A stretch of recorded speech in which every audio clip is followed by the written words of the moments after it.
The neighborhood was silent, but it wasn't peaceful. It was that pressurized, artificial quiet you only find in upscale subdivisions where the grass is measured in millimeters and the residents treat the HOA bylaws like the Ten Commandments. I stood on my back porch, the cooling evening air carrying the faint scent of chlorine and expensive mulch.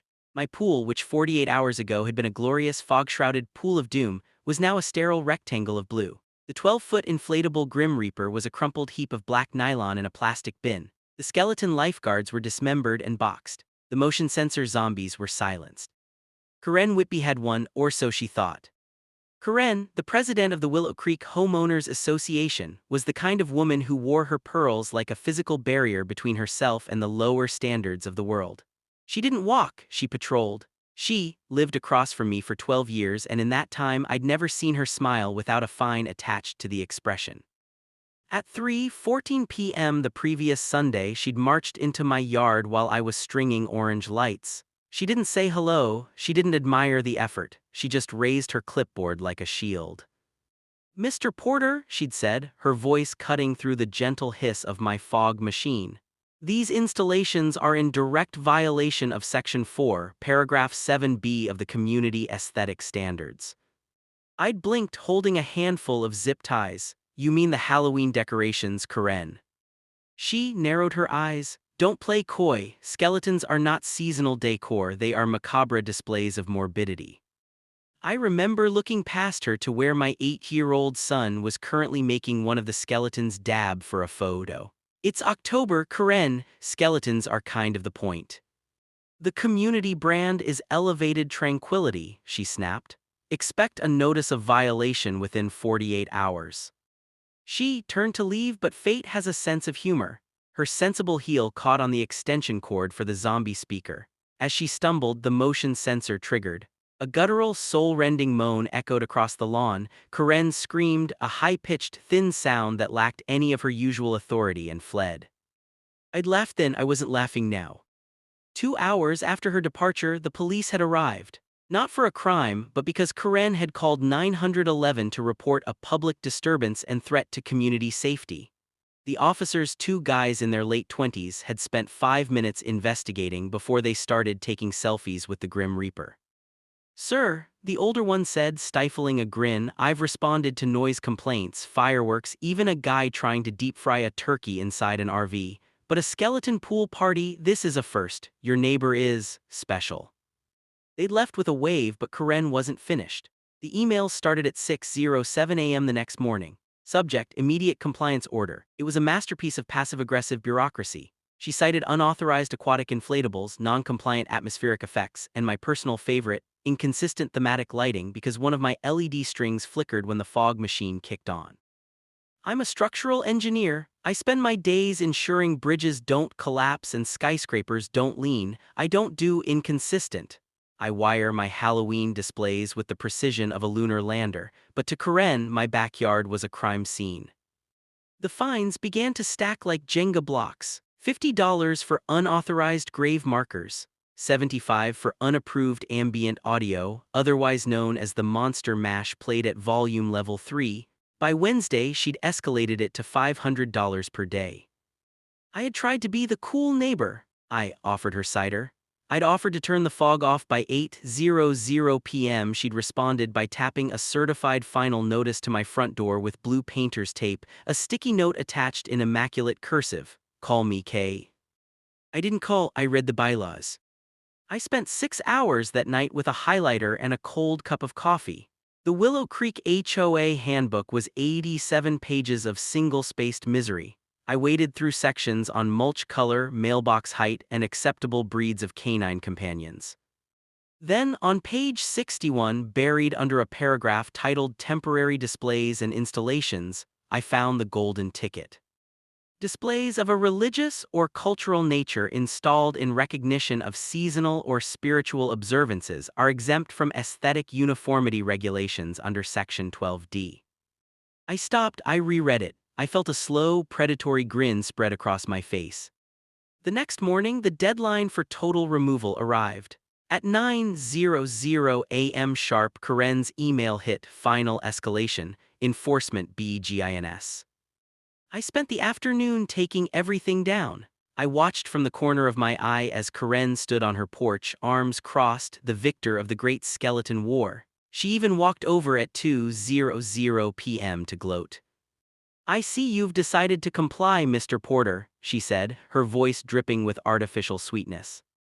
"Compliance is a virtue, Karen," I replied, wiping sweat from my brow. "Agreement is optional," she added, handing me a final invoice for the accrued fines. "Enjoy your elevated tranquility." She walked away, her pen tapping a rhythmic victory march against her clipboard. She thought she'd broken me. She thought I was done. She forgot that engineers don't just build things, we study systems to find their points of failure. I spent that evening with my neighbor, Frank Callahan. Frank is 72, a retired litigation attorney who mows his lawn while listening to AC/DC. He's the only man I know who can make a crossword puzzle look like a death warrant. "Frank," I said, sliding the printout across my kitchen table, "tell me about Section 12D. Frank adjusted his glasses, his eyes scanning the page. A slow, wicked light began to twinkle in his pupils. "Religious or cultural exemption? They added this back in '09 after someone tried to ban a nativity scene. They were terrified of a First Amendment lawsuit." "And Halloween?" I asked. Frank leaned back, the chair creaking. "Halloween is Samhain, son, an ancient Gaelic festival marking the end of the harvest and the thinning of the veil between worlds. It's as cultural and spiritual as it gets, if you frame this as a sincere expression of your ancestral heritage." "I'm 20% Irish on my mother's side," I said. Frank grinned, baring teeth. "Then you aren't just decorating, Mr. Porter, you're practicing your faith, and Karen, she's currently infringing on your civil rights." Friday morning arrived. The neighborhood was quiet. Karen was out on her driveway, power washing her sidewalk, a task she performed weekly to ensure no rebel dirt dared to settle on her property. I pulled my truck into the driveway. In the back was a new shipment. I didn't bring back the inflatable Reaper. I didn't bring back the neon sunglasses. If I was going to do this, I was going to do it with the solemnity of a cathedral. I began by erecting a massive hand-painted sign on my front lawn. It wasn't scary, it was educational. "The Festival of Samhain, honoring the ancestors." Then came the altars. I replaced the plastic skeletons with high-end, anatomically correct replicas. I dressed them in traditional Celtic robes. I set up shrines with real candles inside glass lanterns per fire code and bowls of harvest grain. I replaced the monster mash with a low, haunting loop of traditional Gaelic chanting. It wasn't a party anymore, it was a monument. I was halfway through positioning a 5-foot stone effect Celtic cross near the pool when the screech of tires echoed through the cul-de-sac. Karen didn't even park properly. She left her SUV idling in the middle of the street and charged toward my gate, her face a shade of purple usually reserved for eggplants. "Porter," she shrieked, her elevated tranquility evaporating. "What is this? I told you no skeletons, I told you to remove the displays." I didn't stop, I carefully adjusted the robe on my lead skeleton. "Good morning, Karen, you're looking vibrant today." "This is a violation, Section 4, Section 9, I'm calling the tow trucks, I'm calling the city." She was shaking, her clipboard vibrating in her hand. I stood up slowly, dusting off my knees. I reached into my pocket and pulled out a laminated sheet of paper. "Actually, Karen, I've had a bit of a spiritual awakening. This isn't a thematic offensive display. This is a sincere cultural and religious observance of Samhain." She scoffed, a jagged, ugly sound. "Don't be ridiculous, you're making this up to spite me." "Am I?" I stepped closer, my voice calm, steady, and terrifyingly polite. "Because Section 12D of the Willow Creek bylaws, which you signed, by the way, explicitly exempts religious and cultural displays from aesthetic oversight. This is my heritage, Karen. Are you telling me the HOA is now in the business of religious persecution?" She froze. The word persecution hit her like a physical blow. In the world of HOA boards, that word is the equivalent of a nuclear launch code. It's still skeletons," she stammered, her voice losing its edge. "These are representations of the honored dead," I corrected, "and if you look to your left you'll see my legal counsel." Frank Callahan stepped off his porch holding a steaming mug of coffee and a thick manila folder. "Morning, Karen," he called out. I've already drafted the cease and desist. We're also looking into a harassment suit based on the selective enforcement of fines. I've got 12 years of data showing you only target residents who don't vote for your board seat. Karen looked at me, then at Frank, then at the altar in my yard. For the first time in 12 years, the clipboard lowered. "You can't do this," she whispered. "I am doing it," I said, leaning in. "And because it's a religious display, I don't have to take it down on November 1st. In fact, some traditions celebrate the season all the way through the winter solstice. I think the skeletons might stay until Christmas. Maybe I'll give them Santa hats. Is a Santa hat thematic offensive content, Karen, or is that cultural too?" She didn't answer, she couldn't. She turned around and walked back to her car, her shoulders slumped, her authority leaking out of her like a popped balloon. The neighborhood didn't stay quiet for long. By that evening, word had spread. The Samhain loophole became legend. 2 houses down, the Miller family put up a cultural celebration of autumn that looked suspiciously like a haunted forest. Across the park, the college renters erected a shrine to the spirits of hops and barley.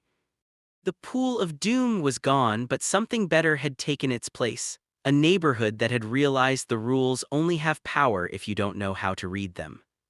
As for the fines, they were dropped. Frank made sure of that with one very expensive-looking letterhead. I sat on my porch that night listening to the Gaelic chanting and watching the fog roll across the water. The skeletons looked good in their robes, they looked peaceful. I took a sip of my cider and looked across the street. Karen's house was dark, the blinds were shut tight. For the first time in a decade, she wasn't watching. "I think I'll add a few more ancestors tomorrow. After all, you can never have too much culture."